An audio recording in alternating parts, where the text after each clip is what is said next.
Mini water ప్లాంట్ల permission ఇప్పిస్తానని 3 లక్షలు వసూలు చేసిన రెవెన్యూ ఇన్స్పెక్టర్ విజయ్ కుమార్ పై తక్షణమే చర్యలు తీసుకోవాలని మీడియా ద్వారా సిపిఎం నాయకులు కోరారు.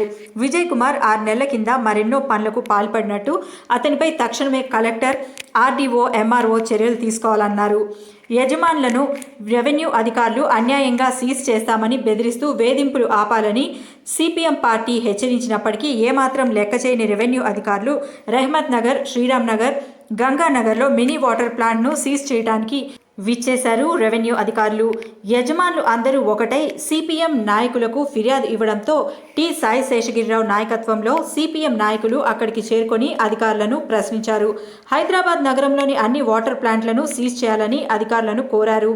సిపిఎం నాయకత్వంలో పెద్ద ఎత్తున ధర్నా నిర్వహించారు. దానితో తగ్గని అధికారులు ఉన్నతాధికారులకు ఈ విషయం తెలియజేసి సీజ్ చేయకుండానే వెళ్లిపోయారు. కేవలం రామత్ నగర్ కి ఎందుకు చేస్తున్నారు?